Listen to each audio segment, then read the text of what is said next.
हे दोस्तों, welcome to cinema वाले। और आज मैं रिव्यू लेकर आया हूँ, जी हाँ, मिर्ज़ापुर 2 का, जिसका सभी को इंतज़ार था। 2 साल हो गए मिर्ज़ापुर के फर्स्ट सीज़न को, और सेकंड सीज़न को लेके बहुत एंटिसिपेशन थी, बहुत ज़्यादा उत्साह था। और क्या बताऊँ, मतलब शायद ओटीटी की दुनिया में एक ऐसा वेब सीरीज़ था जिसके लिए पूरी दुनिया वेट कर रही थी।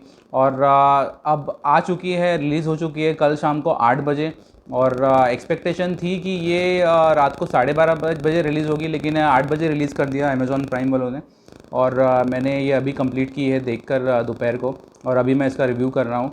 और जैसे कि आप जानते हैं कि मिर्ज़ापुर 1 जहाँ ख़त्म हुई थी, जहाँ पे बबलू और स्वीटी इन सब की मौत हो जाती है, और मुन्ना भैया इन सबको एक शादी के रिसेप्शन में जाकर शूट कर देता है, तो वहाँ से अब सेकेंड सीज़न की शुरुआत होती है। जहाँ पे गुड्डू और गोलू ये लोग वहाँ से एस्केप हो जाते हैं, और गुड्डू की बहन वो लोग वहाँ से निकल जाते हैं किसी तरह।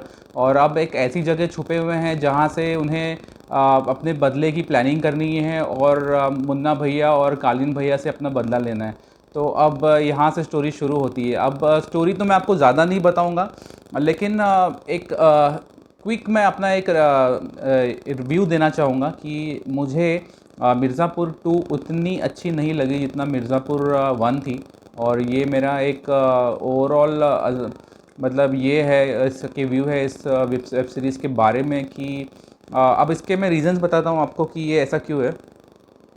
देखो, सबसे पहली बात तो है कि जितने भी दर्शक हैं सब ये सोच रहे थे कि अब एक ब्लास्ट होने वाला है और भौकाल आने वाला है मिर्ज़ापुर 2 के अंदर, और जहां गुड्डू भैया मतलब निकल पड़ेंगे अपना अपना बदला लेने के लिए, और गोलू उनकी सहायता करेगी। लेकिन ऐसा नहीं है। मतलब जिस तरह से शुरुआत होती है, कुछ पहले 3-4 एपिसोड में आपको ऐसा लगेगा कि मतलब गुड्डू अपने वो ट्रॉमा से रिकवर ही नहीं हो पा रहा है, और मतलब बहुत बोरिंग लगेगा आपको पहले 3-4 एपिसोड्स। और लिटरली कहता हूँ कि मैं खुद भी बोर हो गया था, और ऐसा लग रहा था कि कुछ हो क्यों नहीं रहा है।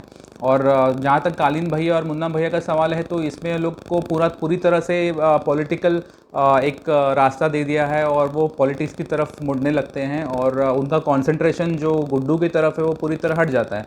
अब गुड्डू ज़िंदा है, फिर भी उनका कंसंट्रेशन उसकी तरफ क्यों नहीं है, वो एक फैक्टर था इसके अंदर, जिससे मुझे थोड़ा बोरियत सी महसूस हुई।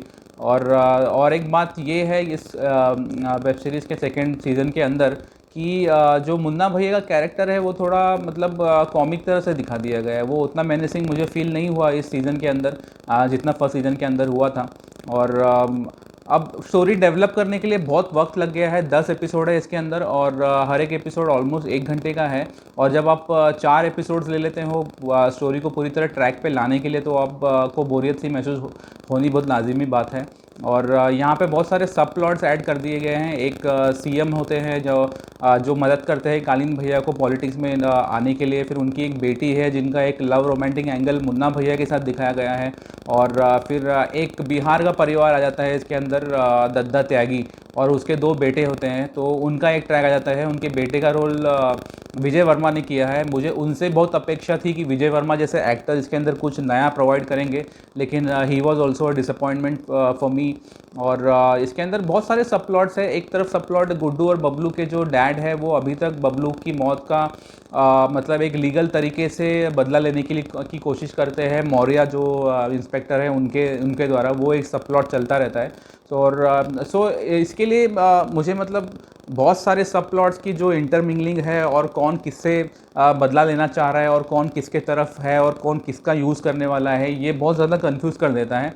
और रतन शुक्ला जो अपने कालीन भैया के चचेरे भाई होते हैं, जिनका मर्डर कालीन भैया के कहने पर बबलू और गुड्डू करते हैं, अब उनके बेटे भी आ जाते हैं इसके अंदर, शरद शुक्ला जिनका नाम होता है।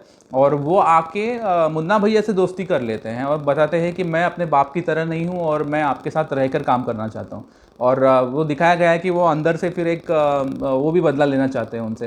तो थोड़ा बहुत ज़्यादा कन्फ्यूजिंग लगा मुझे ये सब चीज़। और मतलब इतना ज़्यादा इंटरमिंगलिंग हो गया है कि समझ नहीं आता। बट अल्टीमेटली जो होना चाहिए था वो होता है इसके अंदर एंड में।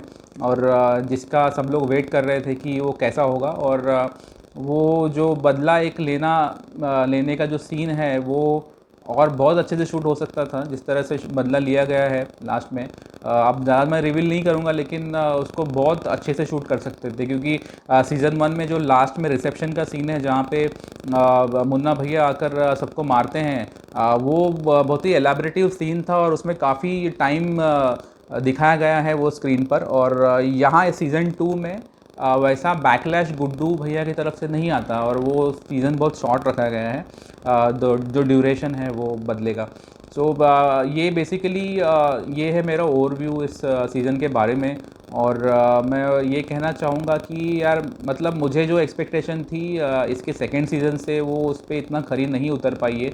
और आपको अगर लगता है कि आपको ये सीज़न देखना चाहिए तो आप ज़रूर देखिए, क्योंकि बेस्ड ऑन माय रिव्यू इस पर डिसीजन मत लीजिए कि ये नहीं देखेंगे, ज़रूर देखिए। हाँ, इतना है कि इसमें ऑब्वियसली गाली गलौज और मतलब एडल्ट सीन्स ये बहुत सारे हैं, तो आपको मतलब पेरेंटल गाइडेंस देना होगा। और घर पे बच्चों के लिए तो बिल्कुल फैमिली के साथ तो ये देख ही नहीं सकते। सो फ़ोन पे देखिए और डिसाइड कीजिए कि आपके हिसाब से ये वेब सीरीज़ कितनी स्टार की होनी चाहिए। मेरे हिसाब से मैं इसको because of the great acting from Ali Fazal and अपने मुन्ना भैया दिव्यांशु शर्मा, ये इनकी वजह से मैं दिवेंदु शर्मा सॉरी, मैं इनकी वजह से इस वेब सीरीज़ को 3 स्टार दूंगा, अदरवाइज़ मैं इसको 2.5 स्टार देता। बट ये दोनों की एक्टिंग बहुत अच्छी है और ऑब्वियसली गोलू जो अपनी श्वेता त्रिपाठी है उनकी भी एक्टिंग काफ़ी अच्छी है।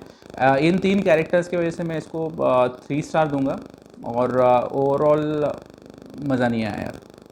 So this was Cinema Wale with the review of Mirzapur 2, and you know my slogan. That is eat, sleep, exercise, and keep watching cinema. Take care. Bye bye.